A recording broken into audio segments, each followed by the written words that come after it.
Hello, good morning. In part three of VALIS System A, we left off talking about what I just broadly refer to as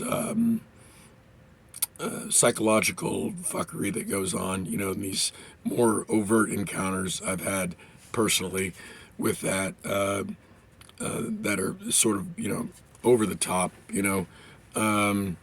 and other things have happened that I could speculate about and try to you know weave together patterns and connective tissue and all that. But those couple of events alone are enough to you know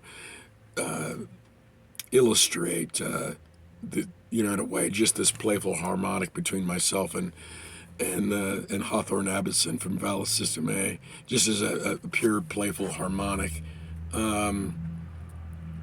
What I want to look at today concerns a passage in the plot notes of VALIS System A, and then talk about it a little bit. He says in the book, we pit the bona fide occult, meaning the hidden, which is what is going on in Abbottson's head, with the mumbo jumbo abracadabra occult, the trappings, the masks. You see. And the real occult is not the occult. It becomes revealed to him as direct and open. The VALIS System A reveals himself or their themselves by stages to whatever he can handle at a time. Let him assemble it and understand. So he says that he wishes in this book to pit what he calls the bona fide occult, the real occult, which is what is going on in Abbottson's head, which is the at least as far as Abbotson knows at this point in the plot notes, the existence of phenomenologically the existence of the psychic element between the telepathic transference going on between him and VALIS System A. I would imagine as the book expands, I can only speculate that Hawthorne Abbottson's awareness of a more broader say community, collective, of other experiencers with the transference psychically, the bona fide occult will become more relevant. And then he says he's going to pit that against the mumbo jumbo abracadabra occult. That's interesting, because I'm looking at and I'll give an example here. Philip K. Dick, this recording's from '74, and in '74 he also read aloud an essay titled "If You Find This World Bad, You Should See Some of the Others." He read this aloud at a science fiction convention in Metz, France, in 1974, and and that's available. One can go and peek at it and listen to it. It's very interesting. And he outlines in there a general philosophy about this idea: if you are in world A, something happens, you wind up in world B. The distinction between world A and world B is just that there's a split. There's some kind of change. World B is an alternate world in some way, either very subtle or in some ways more overt and extreme. But it's to the experiencer, world B is independent from world A. The experiencer is proceeds on as a tourist generally in world B. And Philip K. Dick posits that if you find yourself in world B, you'll notice that invariably world B will be an improvement from world A.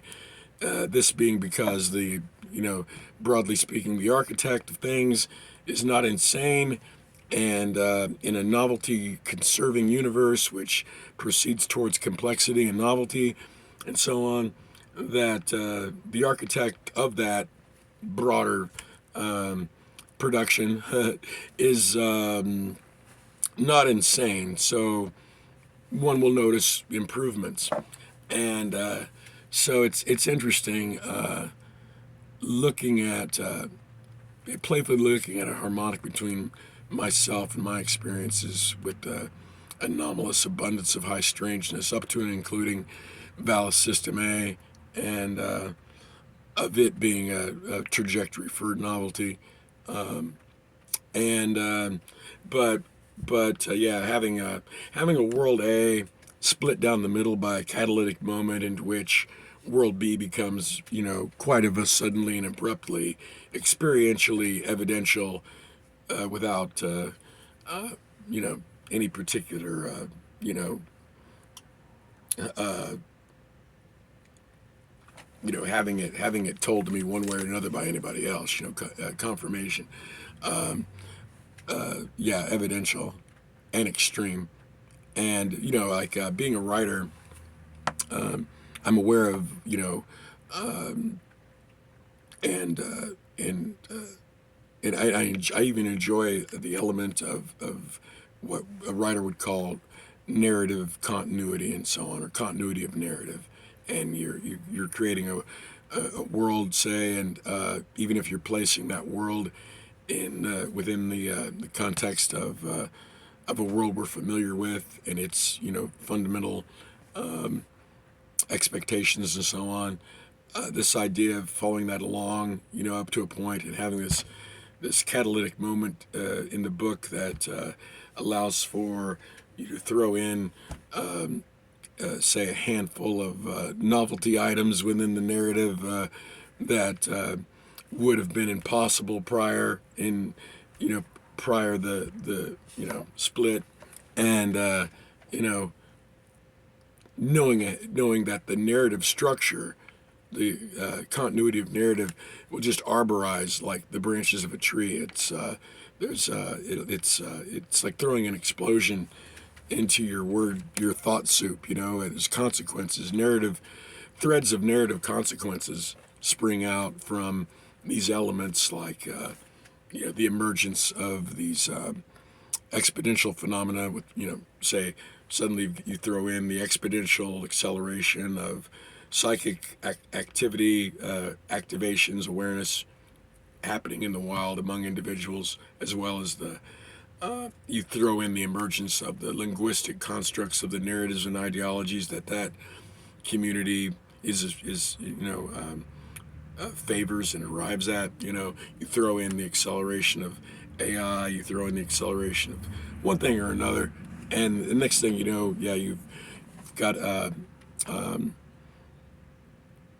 issues with continuity in your story. You created a wild west of nimble little things to weave together, right? So yeah, so I would think I suppose keep this kind of short and then return again at some point, in the idea of looking at other, very specific, focusing on improvements between World A and World B. In a way, yeah, and also too, I mean, there's elements in World A.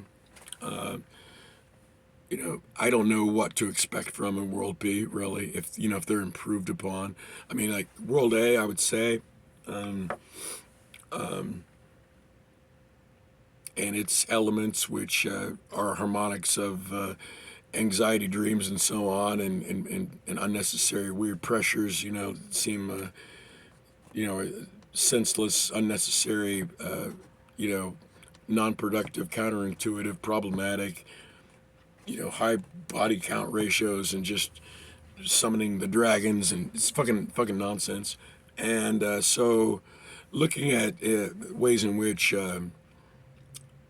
those elements have, improved in World B, is an interesting thing to look at, because intellectual humility, if I sit with that, then I have to recognize how much I don't know, and how much ought to come as a surprise to me in World B, that I prior had been familiar with, or thought I was familiar with, in World A.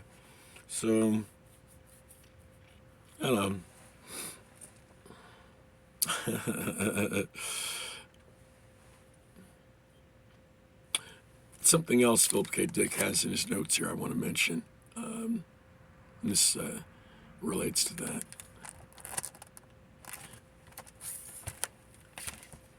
He says, "You always finish your work, and everybody helps a cause. Some do it voluntarily, some know they're doing it, and that's the joy. In knowing he's doing it, and knowing that even if he gets hit on the head, that it's not," he laughs, "it's not as bad," he laughs again. He can never quite figure it. Yeah, wild.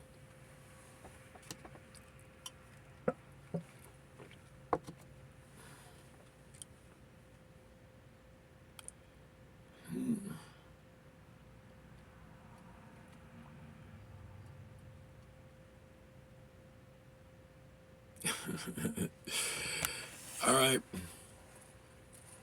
Shit.